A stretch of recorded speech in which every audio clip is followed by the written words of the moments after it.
Okay, so what I'm doing here is I'm actually going to work on fixing the area where I originally had started to stencil in Rich's name. And I need a shape of an oval that's a little bit better than what I have. It was obviously very rough, so we need to kind of tighten that up. So I thought about doing this several different ways, and then I remembered something I watched, and so I tried it and it worked really well, so I'm going to pass that along. So in this case, we need an oval. And so the way you can achieve this, I just got to turn this to where I can play with it a little bit better, is just loosely hold your pencil. And you just start to bring these circles around like this, drawing the oval. Now, once you get this, you're going to start to get you're going to see all these little lines, which is what I've done here.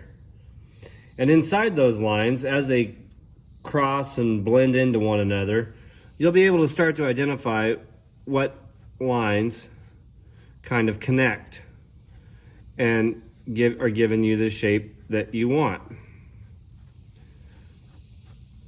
And then you can start to draw them in a little bit dark, or darken that specific area to give you the shape that you want and to the diameter that you want. So that's what I just did here is what I did here. And so this is going to work pretty well. I've got a little bit here that I don't like. I want that a little bit more rounded, but now that I've got my basic shape, I can see that this part here needs to be a little bit more rounded out. And so I can just kind of continue the same idea, but on a much shorter scale.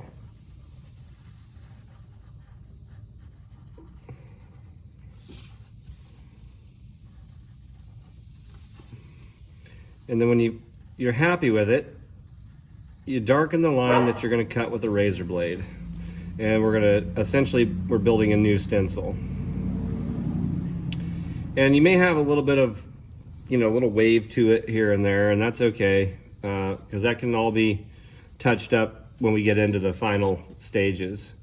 But we want to get into, we're in the modeling stage right now. We're modeling what the painting's actually going to look like. And I know some of you are like, geez, like how long does this take? Well, for somebody that's like me, that is, still learning the ins and outs of fine artwork, it can take some real time. If you want to jump in at a much easier level, what you do is you go to Hobby Lobby, and they sell basically a paint set in a box, which is like, I don't know, it's like $40 or something. It comes with everything but the canvas. And then you can buy packs of canvas, smaller canvas, but for like $10. I think they raised it to 11 now or something. But so for under $50, you too can start to try some of these things. And then what I really recommend, this is going to sound kind of corny and cheesy or whatever, go on YouTube and find some Bob Ross videos and paint along with Bob Ross, man. It like, believe it or not, like it's much easier than one might think. And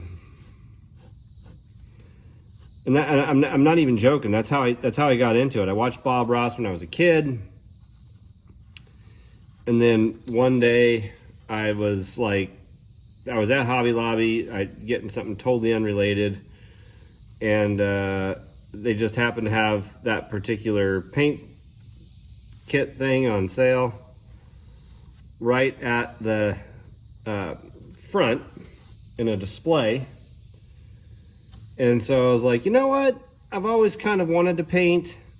I'm going to try it. I had just had a nice payday, and so I was like, I can afford $50 I'll just try to do something. And so I did. So anyway, so now you can see. But anyway, follow along with Bob. I tell you, it works. He's a good teacher. So anyway, now I've got my stencil. Now I just need to cut out the middle. And so we can start moving along in the modeling phases, so I can actually start to model the fly itself, because we've spent an inordinate amount of time working on all the background, which is important, because the background is where You know, we don't want to come back to it, right? We want to have all of our detail work up front on the fly itself. So this allows us to kind of get all of that stuff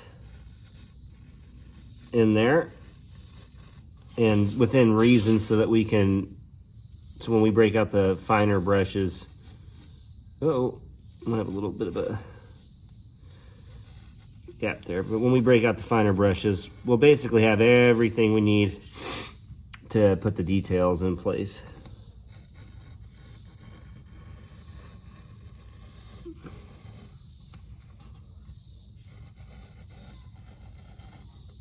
And then in a minute, I'll turn the camera around and we'll get you on the bigger screen. Okay, good.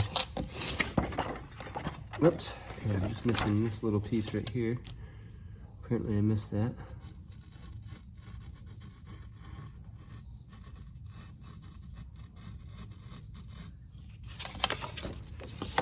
Okay, it's got that little sliver, that's no big deal. And now we've got our relatively nice oval shape for the actual, this like little placard we're gonna put and stick Rich's name on there. So I'm gonna turn the camera around and we'll airbrush this in, and then if I have the stickers, I'll go ahead and brush that in, both sets, the gold and the black. So hang tight.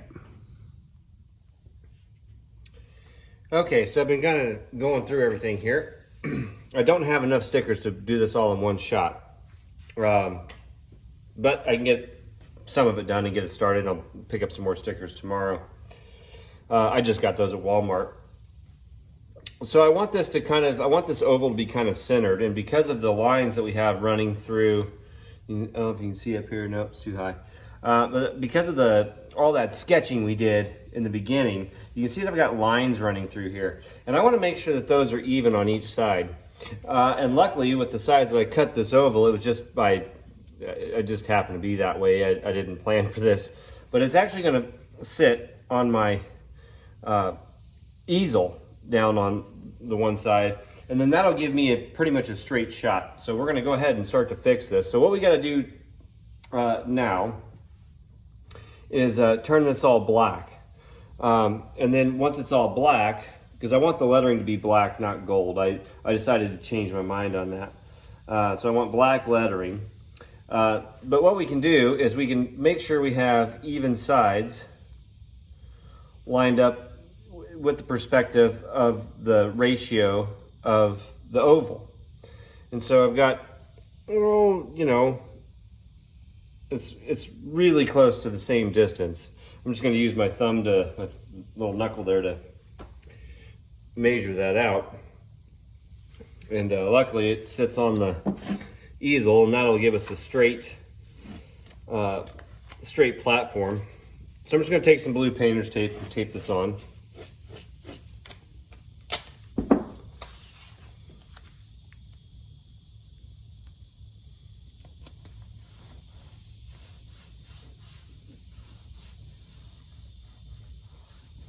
And this wouldn't be a problem if I was good at freehanding this kind of stuff. I'm not there yet, so.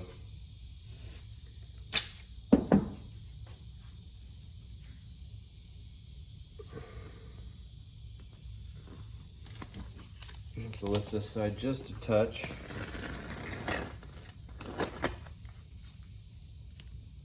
So that it's even with the bottom of the canvas.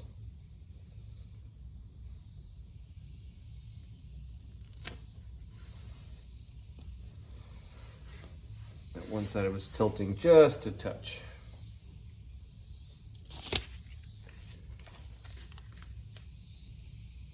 And we're just doing this so that it doesn't move.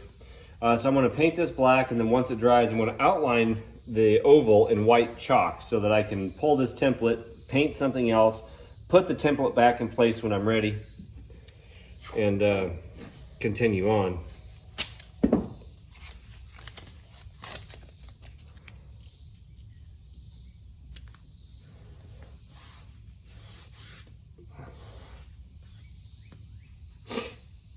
Okay.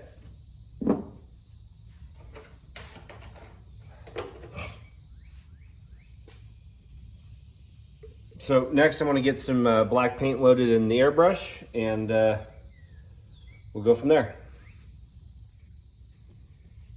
Okay, I've got my black loaded up, and I'm just going to start, and as we come around the edges, because they're not sealed, I'm just going to have to use my hand to kind of try to help keep it tight, and then we want to kind of aim away from the edging. So as we come around, we're slowly aiming up, or up to the sides, we're slowly aiming in. So we're always aiming into the oval.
And we do want this to be nice and dark.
Oops, I'm about out.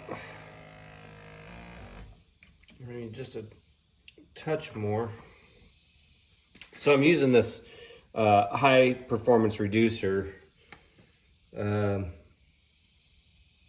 roughly a 50-50 ratio with this Createx transparent black.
That's pretty good.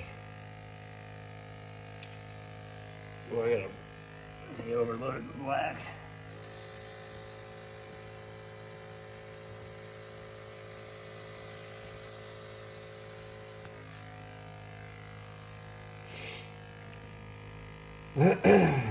All right. So now that we have this, once this totally dries, I'm going to go ahead and outline it in white chalk, just so that I can, well, there you go, charcoal, I should say.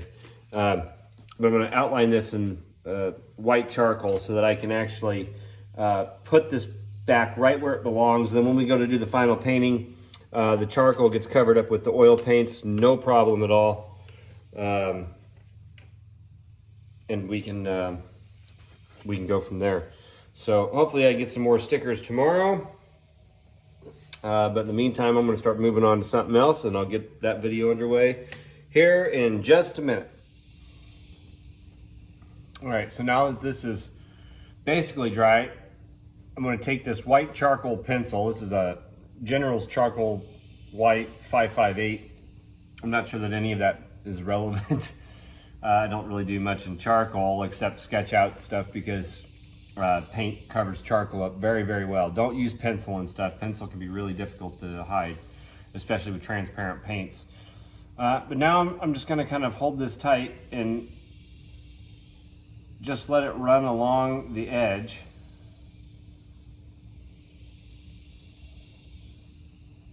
So that I have this little line,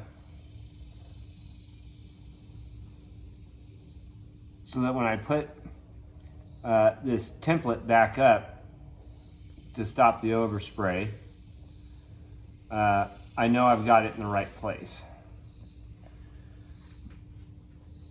And you want to have a relatively fine point on it, and charcoal can kind of be tough to sharpen, but it'll all cover up.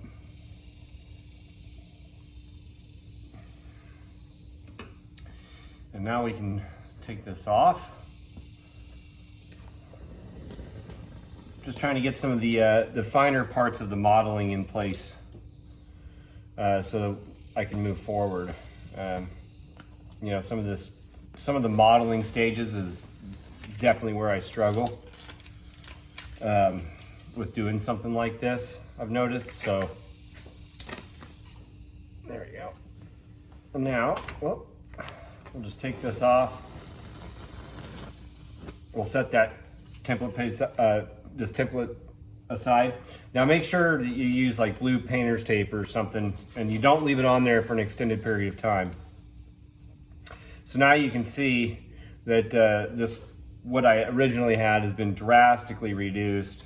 I'm not sure that I'm going to try to fit all of everything that I had intended in here.